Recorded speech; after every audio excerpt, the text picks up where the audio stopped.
I believe I'm recording. We don't know if we're going to be jittery because I hate this machine. It jitters. Looks all right at the moment.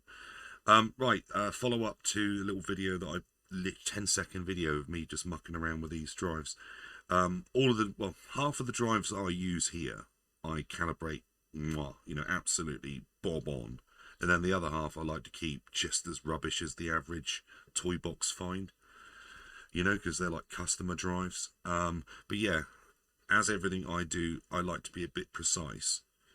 On these particular drives, these are all calibrated. So, as it turns out, most of the time with the Commodore drives, it's the speed that's slightly out rather than the heads. When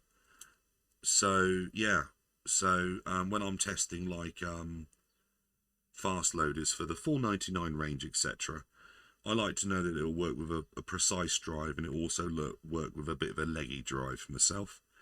So yeah, anyway, what I'm doing here is when I last set these up, I just quickly checked it on the output stage. Now, Commodore drive, I don't know if you know this, there's the other side. On a Commodore drive, one of these, if you really haven't got a clue, yeah, the signal that comes out is TTL, basically, it's digital, right? So when you're calibrating off of this output here, it's gone through several stages, so it can look on the scope a little bit weird, or just untrue, or better than it should, in fact. So when I calibrate these, I like to actually pick them up directly after the first stage of the amplifier. And handily enough, when I looked on the internet earlier to figure out, was it a 2-chip or a 1-chip, because every one of these is bloody different inside. Basically, the handy thing is it's pin 1 on one of the 2 ICs. So don't even bother looking at the ICs. I didn't. I just guessed it by looking where the heads come in, there, and then looking at the location of the chips and where things go, and I thought, well, it'll be that one then, won't it? So it does appear to be that one.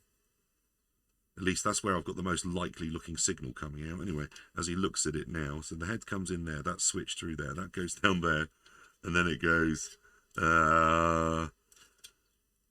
up there, or down there. Appears to go up there, and then from up it goes, oh no, it's going into there. Well, in fact, I'm going to have a quick nose. Let's have a look at the 2 signals. So yeah, the handy thing is it's basically pin 1 is all you need to pick up. So yeah, all right. Let's see what I get from the 2 relevant signals, or 2 relevant pickups. So little dash of solder. Is all the power off? The power is all off. That'll be pin 1, which I won't solder directly on the chip. I'm going to solder there. The reason for that is twofold. I'm trying to find a ground at the same time. So there's the ground, groundy, groundy, groundy, ground. So we've got a pickup there and we've got a ground there. Lovely. Right, so I'm going to go there. Let's see what signal we get. So I've double-tailed this. This is off my scope. Just so I can solder the wires on. Because it never, ever, ever, ever, bloody anything ever, but also never run a C2N upside down. Bad things will happen to your tapes. So yeah, I'm going to tag that in there. Before I turned the camera on, I came off the top and the signal looked good enough for my purposes. So let's see what I get this time. Oh yeah, top tip. If you're fiddling with these drives and you've taken the screws out, put a couple in the wrong way up, and you won't have any problems with stuff snagging and moving around. Right, Meese. Electricity, that's not shorting out, that's not shorting out. Got to check things aren't shorting out. Okay, we have electricity. Yeah, so also I've got a standardized power supply. Because of the purposes I'm using these for, I'm setting these actually at 6 volts. A Commodore actually switches the power on this. It's unregulated, it's sort of a switch supply, so it can be anything from about 6.1 to about 6.4 volts. For the purposes I'm using them for, I'm setting them at 6 volts. Is it 6 volts? Probably. But the main thing is this is going into an appliance now, rather than a real machine. Right, anyway, so this is a tape I picked up from a chappie in Denmark. Properly, do not... Well, no, you can use a pre-recorded tape. You're just not going to get what I'm going to get here, which will be a quantified signal. Let's bring the scope up there. Right, that is running. So if we hit play, I'm gonna. Right, there we go then. So all I've got out there is a high signal at the moment. It seems. Let's hit auto set because I'm lazy. Yeah, so we've just got a high signal there, so that's clearly wrong. So I'm just going to turn that off and go back to where I was going before. Ooh, there's those screws that I said were quite a good idea to put there and there. Oh yeah, on all these drives I've got like notes of where they were previously, because they do move over time. Normally because the belt, you know, is obviously stretched. Yeah, number one actually. If you've not changed the belt in your C2N, change your frickin' belt. It is very, very old and it is knackered. Yeah, you'll be shocked what loading problems go away from a drive that appears to work. So yeah, so we know this is ground again, so I'm just picking a ground reasonably close to where I'm working. Scope's going nuts because it's still on. The drive's off though, which is nice. Bend that way. Yeah, obviously the more I use this wire, the shorter it will get. So I keep having to trim it. But yeah, you want to be able to, whatever you've got in there, you know, you can't use your scope tail for that. Your probe, I suppose they're actually called. Have I actually lost the screw? No, I haven't actually.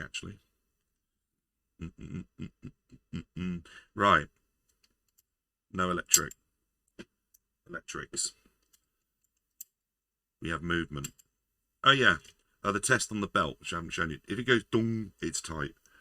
If it doesn't go dung, it's probably too loose. But yeah, obviously drive belts are available in the store. So yeah, we should get a nice square wave on this. There we go. Because of laziness, you can't see what I can see with the timings. But at the beginning of this calibration tape, oh, that is way... I was getting a bit of a jitter of over 100 on the frequency counter last time. Where now I've got...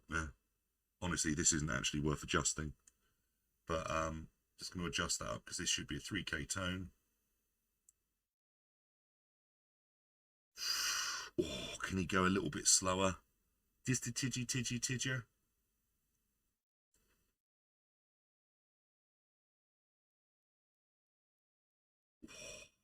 I'm such a perfectionist. The thing is, the pots in these things are bloody appalling. And obviously you're against all the noise you're picking up and everything as well, so they will always be on pointing at the thing as if that's working. But as you can see there, that is a very nice hard square wave. This is coming straight off the back of the tape head through the amplifier, blah blah blah. And if I be lazy and flip this tape on, the tape is actually at a different speed on the other half of the tape, so the period should change here. I need to rewind because it appears there's no signal.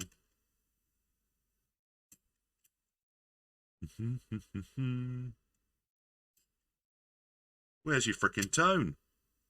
So much of a tone tape.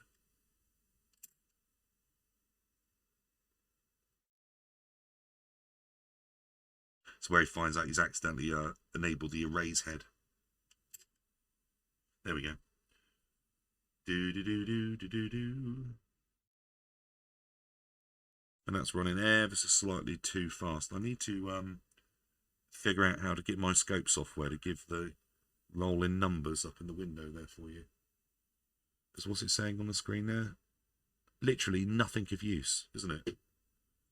You know, where is my mouse? There's my mouse. Yeah, let's have a look. It's saying voltage per divide. It's not even telling you. Oh, it's telling you how many microseconds across the screen, and that's it. Yeah, not very good. I don't know what I'm doing. This isn't professional. It's not supposed to be. You know? Do as I say, not as I do.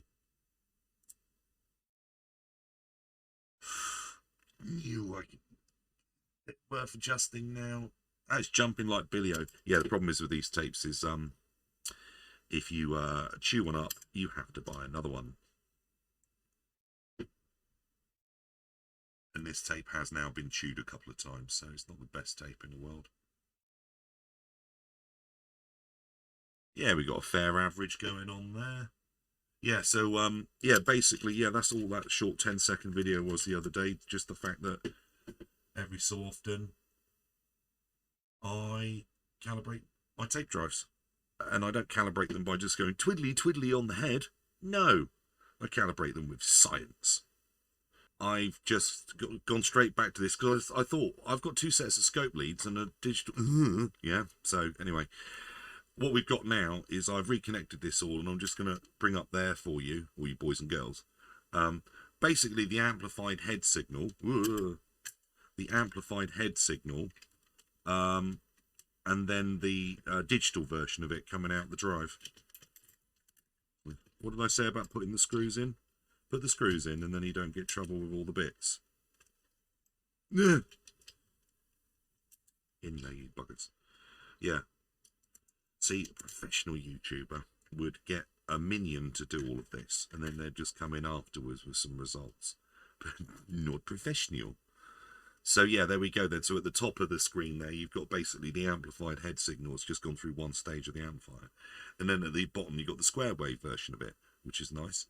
Yeah, I mean, I'm here, you know, only to just make sure that the speed of the tape is correct, rather than anything head related, because the heads have already been done. I might do another video on showing you how to do the heads, but to be quite honest, I'm still in favour of not messing with them for the average user, because generally, if a drive needed messing around with, it already was. And, you know, what we get in there? Oh, just under 3K. Yeah, I'm getting 2.978. There, I want 3. Yeah, annoyingly, it's there. Oh, I'm pointing. I can't even point with a mouse, can I? No, because I turned that off like a fool. But should be saying, where is it? The bottom of the screen there, the actual guff, but it's not. So sorry. But yeah, I want 3K at the beginning of the tape, and I'm getting 2.977, reasonably stable. Let's just see if I can increase that a little. I mean, with the Commodore drive spec itself, I mean, they were powering the drive between 6.1 and 6.4 volts. So you can be a long way off with a tape drive and it will still function. But yeah, obviously everything that I do has to go from a perfect starting point. Right, so I've now got 2.998. That's pretty damn good. And at the other end of the tape, to save a bit of bother, I can just reverse the tape, and hopefully on this side I will have 3.15. Oh, 3.153. Mwah. You know, that's that. Yeah, that's the sign of quality. Right, anywho. Yes. Well, as I've got this set up, I'm going to have to check them all now, aren't I? Just to make sure they're all as nice. I mean, seriously, that is so stable until the signal went. Do I actually have a normal cassette tape? And by the way, is that one? No, that's not branded as mine. I won't show you that. Oh, here's one. Even I use these dry head tape cleaners because the heads are reasonably clean anyway. This is enough to give them a decent clean. Obviously, you can use cotton bud and some alcohol, but you know, if you're just giving it a quick once over. Dry cassette head cleaner things available from the futureis8bit.com. Yeah.